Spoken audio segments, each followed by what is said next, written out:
Welcome to Examining Politics, a daily podcast production from the newsroom of the Washington Examiner. I'm your host, Michael Graham. Every Thursday, we bring you our outstanding political reporter, Salena Zito, for an episode of Main Street Meets the Beltway, a co-production of the Washington Examiner and Sirius XM Radio. If you're a Salena Zito fan like I am, you definitely want to subscribe to this podcast on iTunes or Google Play by searching Washington Examiner. That way, you'll get Salena every Thursday, and every afternoon, you'll get an update on the biggest stories of the day from the Washington Examiner newsroom. This week, it's a very special episode. It's the raw audio of Salena Zito's one-on-one interview with President Donald Trump. Maybe you've seen a little of the controversy surrounding President Trump, Andrew Jackson, and the Civil War. Well, now listen to the interview that started it all.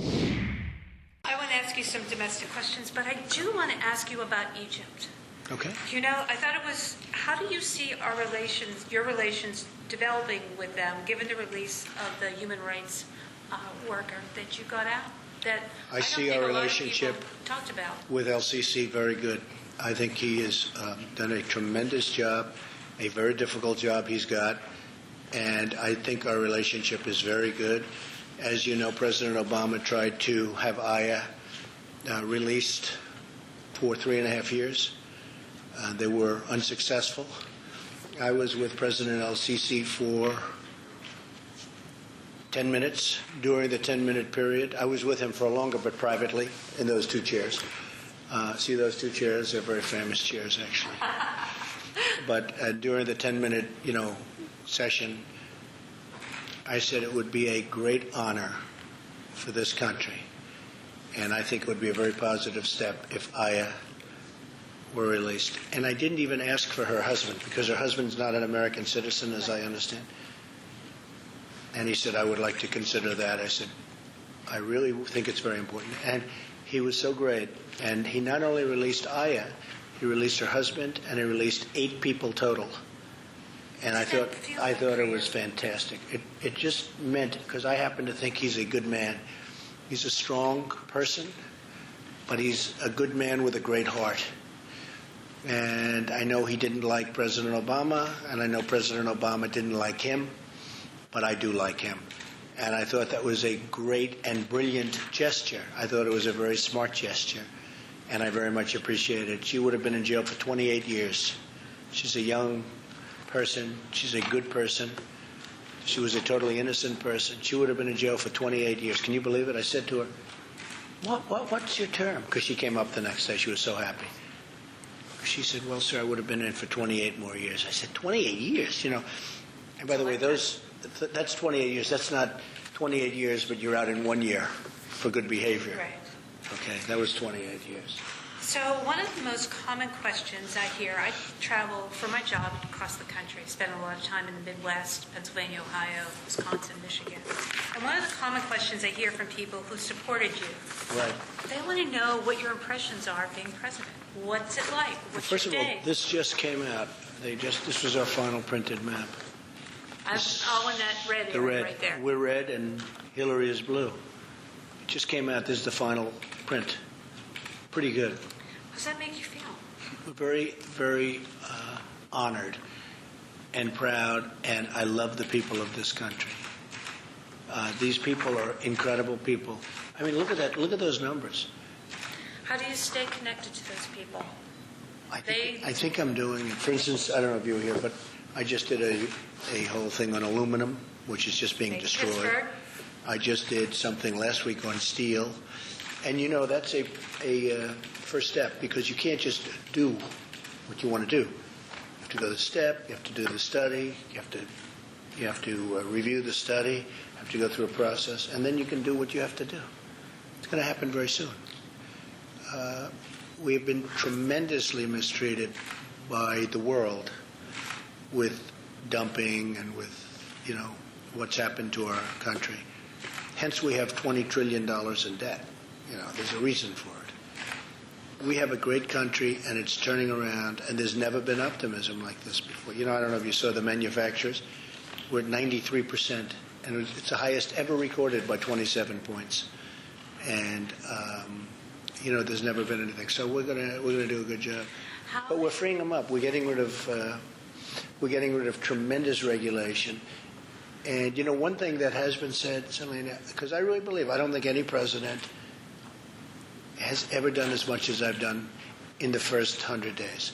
I also think the first 100-day standard is ridiculous because I've done some things that people don't know, like I've set the foundations for relationships, as an example with President Xi from China, who I think is a very good person, who wants the best for his people, who also doesn't want to see war against North Korea. But I think he's a fantastic person. Now, maybe he won't do anything for the United States, or maybe he will, but I think he's a fantastic person. My opinion of that won't change. We had an amazing, I don't know if you know, the Chinese very organized. We're in the meeting. So when I met him at Mar-a-Lago, where he wanted to be, Mar-a-Lago is a deal maker's paradise because everybody is comfortable there. You understand? And they wanted to be there. They've been here. They wanted to be there. There's a great warmth and a great feeling at Mar-a-Lago. She knows. It's just an amazing place. And we sat in that living room in these big, beautiful chairs, and we sat there. It was supposed to be a 10-minute one-on-one. Then we go into a breakout room where we have 40 people, Right. 40 each. And that was going to be the whole day. And I was told by Steve Schwarzman of Blackstone that President Xi is a great guy. If you could get to know him one-on-one, would be much better than sitting in the big. So we sat for 10 minutes, but the 10 minutes turned out to be 3 hours. And our people went ahead. The next day it said same thing. 10 minutes, 45 minutes, with 10 people. 3 hours with 30 people. 3 hours with 40 people, big groups of people, including him and I. So the next day it was 10 minutes, and it turned out to be 3 hours. And we had dinner that turned out to be 3 hours. So the relationship. No, we have a real relationship. He's great. I spoke to him 2 days ago. He's a great guy. Now, with that being said, he is in love with China, and he's in love with the people of China. And that's a great thing. But I think he's going to try and help us with North Korea. And that's important. Because he doesn't want to see us attacking North Korea. And I think he'd love to see if he could work something out. Now, that might happen or may not. But the point is, I've created foundations that nobody's ever done before. Whether it's Prime Minister Abe or the President of China or so many others that we have. Today we had, as you know, the President of Argentina, right? Macri. Right. President Macri. And that's all part of this very complicated, very large-scale puzzle. How do you approach your day? What's your day like? A lot of the people that voted for you, they're very curious to find out, what was it like? All of a sudden, you're president. You come into the office. What's your day like? Well, first of all, I want to thank you because you've treated me very fairly. I've been watching you for a long time, so I want to thank you. Okay. I try. And I mean that too. I mean it too. So my day is very long. I actually never thought, when I was doing many real estate deals at one time, I always thought that was going to be more comprehensive and lengthier in terms of a day than this. It's not. And, these decisions are also so important, you can't make a mistake. Oh, yeah. You can make a mistake in deals, and you work it out. These deals, you make a mistake, you can't. These things, these transactions, you make a mistake, there's nothing to work out. It's, it's trouble. It could be big trouble. And it's life-threatening trouble for lots of people, potentially. But I'm up very early. I go in very late. I'm spending a lot of time in this office. And it's very much busier than I thought it would be. Now, this office seems very peaceful, at least Right. at this time of the day. Right. Do you find? But there are times of the day where you walk in here and you talk to these guys that used to be president. I mean, Well, that one is Andrew Jackson. So it used to be Ronald Reagan, but then it got back, and they said my campaign is most like my campaign and win was most like Andrew Jackson right. with his campaign. And I said, when was Andrew Jackson? It was 1828. That's a long time ago. That's Andrew Jackson. And he had a very, very mean and nasty campaign because they said this was the meanest and the nastiest. And unfortunately continues. His wife died. His wife died. Yeah. They destroyed his wife, and she died. And, he was a swashbuckler. But when his wife died, he visited her grave every day. I visited her grave, actually, because I was in Tennessee. Oh, that's right, you were in Tennessee. And it was amazing. The people of Tennessee are amazing people. Well, they love Andrew Jackson. They love Andrew Jackson in Tennessee. Yeah, he's a fascinating... I mean, had Andrew Jackson been a little bit later, you wouldn't have had the Civil War. He was a very tough person, but he had a big heart, and he was really angry that he saw what was happening with regard to the Civil War. He said, there's no reason for this. People don't realize, the Civil War, you think about it, why? People don't ask that question. But why was there the Civil War? Why could that one not have been worked out? One of the things that people have said when I've talked to them, because I've told them I was coming to interview you, is they ask that, I said, well, what would you want to ask them? They say, we have your back. And they really do. They really do have their back. More than ever before. And the base. And you look at their towns, and you said carnage in your inaugural address. There are plenty of towns that I've been in: East Liverpool, Ohio, Fort Heights, Illinois. The opioid crisis is just tearing these towns apart. But when I asked this one woman, Bonnie Smith, I said, so what do you want him to do? And she said, I want him to bring our country back. Yeah. And I go, well, what about you? What do you want to do for him, or you? And she said, I don't want anything for me. They don't. I want it for my country. My people, they're the greatest people. So they had on Fox the other night, the first 100 days. She's very nice. She's coming tomorrow. I'm glad you think so. Is she coming tomorrow? Yes. She's done a good job. But anyway, so she has a room with, a lot of people. So who thinks President Trump has done a poor job? One guy raises his hand. Who thinks he's done a great job? The whole place went crazy. The whole room went crazy. More than on Election Day. I believe it is much more than an Election Day. I don't know if you can feel it. I was just told by Kelly, who was here, Congressman Kelly. Who's the greatest guy. Congressman. He was just here for the aluminum thing. Because, Yeah. we're going to do a big, we're going to bring aluminum back. We're going to bring steel back. It's all happening. Believe me. I mean, unfortunately, you have to go through a process. You can't just say, I'm going to raise tariffs. You have to go, Inch by we are inch. going to study. Yeah. After the study, we are going to analyze the study. Otherwise, you're going to have a lot of bad things happen. So we're doing it step by step. It's going to happen. But he was here. He said, man, you are so much higher than even on Election Day. Oh, in Erie County, which was the first time since 1972 that they voted for a Republican. Frank and I were just there this past weekend. Oh, Frank. It's Frank. Frank's over there. Hi, Frank. And they love you. The one guy said, I actually think I like him more than I did when I voted for him. There was a man in Ashtabula, Ohio, which you flipped by 19 percentage points, who said, I didn't vote for him. I didn't vote for Hillary. But I like him because he stands up for my community. How do you keep that connection with those people? I think we're doing it by doing what I'm doing now for steel, for aluminum, for the mines. I mean, look at the miners. The miners are, I got to have close to 100%. Who wouldn't be with us, right? The miners. I just freed up the mines. Clean coal. Now they're going to have to compete against, other sources, Yeah. but clean coal.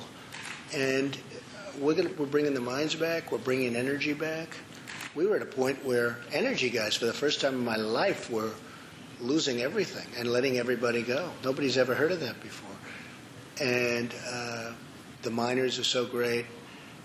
West Virginia, Wyoming. I mean, I'm going to be in Pennsylvania on Saturday night. Are you going? Yeah, of course. Packed. It's going to be my hometown. What about... Packed. Yeah, you're right there. I think that it's Governor Christie that you appointed on the opioid crisis. Right. One of the That is biggest... devastating in Yeah. across the There are country. two things that people don't talk about that are really bad. Number one is the drug problem in this country that the wall will help solve, believe me. The wall is a very big thing. And the other one is human trafficking. People have no idea. It's essentially slavery, except worse. And human trafficking now is so bad. And you know, the wall helps with that because they bring people over and they bring people back. You can't do that if there's a wall. And it's very hard. But the human trafficking problem is a tremendous problem in this country that people don't talk about. And the other is opioids and drugs generally. The opioids are destroying communities. When I won New Hampshire, for some reason New Hampshire has a disproportional problem, bad problem with drugs. And I told them, I said, we're going to solve the problem. And if you look at it was when I won that in the primary, that was really my first big thing.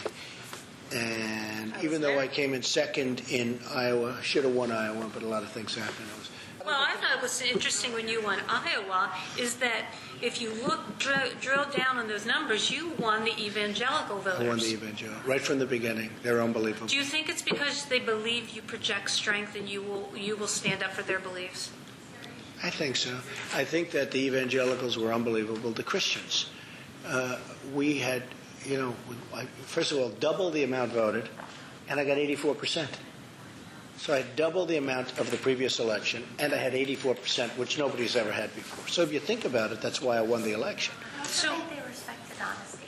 Yeah. Well, I think They're great people. Well, people like Even if they don't like this everything. content sometimes, Well, they respect Pastor honesty. Jeffress, from Yes. Houston, who's great. And I didn't know him at all, and I see him on television. Just look, Trump may not be the perfect Christian, and maybe he's done things that maybe we're not supposed to be doing, but he's the best leader by far. And I'd rather have the best leader than have some guy that has every value that I have, but that, doesn't really lead. You created an interesting coalition. Did you do it on purpose, or is it just the way you watched people line up with No, I didn't do anything. I you go on gut? Honestly, I spoke from my heart. Yeah, gut, but I spoke from my heart more than anything else. And, I didn't have the pollster stuff, and it was only until later they started hiring these pollsters who I said, what are you doing? What are you wasting your money for? Some of my people started hiring pollsters, but I always said, in fact, Hope saw me, he saw me get furious. I said, what are you wasting your time? Second of all, I read polls every day in the newspapers. Of course, a lot of them turned out to be fake polls, in my opinion. Remember ABC Washington Post a week before the election? They had me 12 points down, and I said, there's no way because we'd go to a community, I'd have 35,000 people show up. Hillary would go there, she'd have 500 people, and then I'd read that I'm down. I said, there's no way. And we complained to them. It turned out they interviewed mostly Democrats. And the following week they came up with a poll that I was 1 down, and the next week they came up I was 1 up. But I'm telling you, those polls are fake. And what they do is they suppress the vote. They totally suppress the vote because people would say, I love Trump, but I also want to go to a movie tonight. I'm not going to vote, and I'm going to go to a movie. I wish he'd win, but he can't win because the polls are saying he can't win. They suppress the vote. It's a difficult narrative to watch. I think the 100 days thing, in a lot of ways, is a false measuring stick because it's only 100 days. But what would you do? You have like 3 top things. If you are blessed enough to be in office for 8 years, what are 3 top things that you'd like to walk away and say, I did this? Well, I think the Supreme Court is very important because, somebody wrote, in fact, it was our friend from Fox, he wrote that article yesterday, which was amazing, that the Supreme Court is so important because every 5-4 decision is because of me, a win. And that could go on for 40 years because he's a young man, Justice Gorsuch is a young man. That's a very important thing. But what I'd like to do is peace. I'd like to have great strength for our country and peace. And I'd like jobs. And I also think Supreme Court is very important. It's very interesting because they wrote an article yesterday, and I never thought of it this way. That the Supreme Court is such a big thing. And don't forget, I got him not just nominated, but I got him confirmed in that 100 days. So that was pretty amazing. What are the 3 foreign leaders that you've that you really see yourself building a strong relationship going Well, I like a lot of them. It doesn't have to be three. Just Yeah. who are you? Well, believe it or not, I had a great relationship with Chancellor Merkel. They come up with this thing about shaking hands. I shook her hand 4 times before I sat down, and it turns out that either a reporter or somebody said shake her hand. I never heard it, but I would have been glad to shake. And they made the shaking of the hand such a big deal. Don't forget, I was with her. Yeah, do you get frustrated and Selena, say, why is that the story? I couldn't believe it. They made it like I was rude. I sat in those chairs. You know the scrum where it comes in with all these people screaming and shouting. So it sounds like somebody said something about shaking hand. Or maybe she didn't. There's so much noise because they're all going crazy. But I was with her for a long time before that. And I shook her hand on numerous occasions. We got along great, okay, Merkel. I got along great with President Xi. Got along great with Prime Minister Abiy. I got along great with all of them. Macri, I know, from Argentina. I know him. He was a friend of mine 25 years ago. His father was in the real estate business, and I actually, I got along great. His father's a great guy, and he's a great guy. But every single one, name them. Now, I haven't met Putin yet. I haven't met a couple of them yet. But everybody I've met, I got along fantastically with Theresa May. I thought she was great. Haven't met France, and that's obviously going to be a new one. Yeah. So that'll be interesting to see what happens. What do you think the what 3 foreign threats keep you up at night? Well, what keeps you up at night? The biggest threat, well, not much, because frankly, by the time I get up, it's like, it's a very intensive process, really intense. I get up late. I get up to, up there late. Up to bed, and I'm up in, and I'm how up many very hours early. of sleep do you get at night? Like 4? Yeah, 4. I would say 4. Have you always been like that, or Yes. is it Pretty much always, but 4. But which, gives me an advantage. Plus, I can call foreign leaders, at 2 o'clock in the morning. Because they have different time.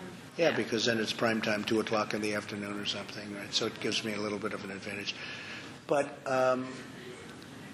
But it's been a great period of time. I think we're doing a good job. We're bringing back jobs. The stock market is up almost $4 trillion. What are you most proud of since you become president? What are some of the, because you've done a series of executive orders that impact middle America. But I've also had 28 pieces of legislation signed. People don't talk about it. They're saying, oh, he did executive orders, but well, first of all, Some of your legislation I've rolled back. Yeah, I've done a lot of legislation too. In fact, I think we'll have 32 pieces of legislation before, this artificial 100 days is up. I think one of the best things I've done is created a foundation for a great presidency. I think I have a great foundation with foreign leaders and with labor leaders and with workers and with companies. I legitimized President Obama's red line in the sand, which we had to do. See, he's even shaking his head, but it's true. Were you was that decision? Somebody had to do it. What was that decision like for you? It's hard. It's a hard decision. First of all, you don't know, we're going to shoot 59 missiles off. Every one of them hit the target. It was amazing. From way out at sea, if you think, hundreds and hundreds of miles away. The level of talent and the level of technology is amazing. 59 out of 59. And these things sometimes are 10 feet off the ground. Can you imagine if you're farming and the thing goes over your head at 700 miles an hour? What was that? But it's very low. That's why it's not detected. And knocked out 24 planes, which we didn't anticipate to do to that extent. But 24 planes, that's a lot of jets. But it was 100%. It was 100% hitting the targets. 59 out of 59. But I'll tell you, it's tough because you don't know that's going to happen. Is one going to go haywire and end up in a city or end up in a town and kill a lot of people? So you don't know. But it was an important decision, not an easy decision to make. Because when you say yes, that means there's death. And death is very tough. It's very tough. There's a lot of weight on that kind of a decision. Was that your toughest decision you've made so far? Yeah, I probably would say yes. And how is North Korea weighing on you now? Well, it weighs, but we have to be prepared for the worst. we have to be prepared to do what we have to do. We can't allow this to go on. He's very threatening. He's saying terrible things, and people can't do that. Your last question, you've been really generous with your time. No, you've been great, and I appreciate it. So. Tax reform. I know your proposal's in its infancy, but you're a middle-class guy, you're sitting in... Those are the biggest beneficiaries. Yeah, just explain Honestly, that a they're little the biggest. Salena, they're the biggest. That's the ones I care about. I don't care about this. Like business. If I go back, I'm going to, build buildings again and stuff? Who cares? It doesn't matter when you look at this. One thing I did, which was... it's gotten no talk because most people don't know, but I renegotiated the F-35 contract where I saved $725 million on 90 planes. We're buying 2,500 planes. So if you multiply that out, it's billions of dollars, and I'll do that with many things. So it's natural. Hillary would have. This is off the right. Hillary Clinton's not going to do that. I read an article in the Wall Street Journal about the F-35 as a disaster, the program. 7 years late, $400 billion over budget. I went in and renegotiated the next lot of planes. It was a lot for 90 planes. I got 725, and General Mattis said, I've never seen anything like that in my life, and he's been doing this for a long time. But I'll do that. That's $725 million. And so that was great. But I think just keep it going. I think it's been a really great period of time. I'm being very untreated, treated very harshly by the press. I noticed Ronald Reagan said this too. I thought after I won, the press would then become fair. And after I won, the press became far worse than it ever was. I believe that he famously just didn't even... He just stopped watching or stopped reading the I've done that. papers. You probably heard. I don't watch CNN anymore. I don't watch MSNBC anymore. It's all it is a hit. If I negotiated the greatest deal in the history of the world, they would try and make it look negative, So I don't. I never thought I had this ability. I am totally able to not watch things that are, unfair and unpleasant. And it keeps you right. It really is a good thing for you. So it's been very positive, and you've been very positive. You, I watch and read. You take care of yourself. Thank you, Anna. You take care, okay?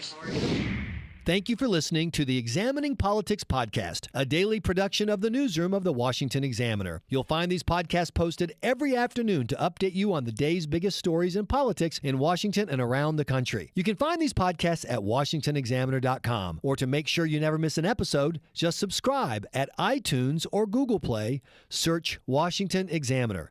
And if you have a question, comment, or complaint, don't hesitate to send it to podcasts@WashingtonExaminer.com. Thanks again for listening. I'm your host, Michael Graham.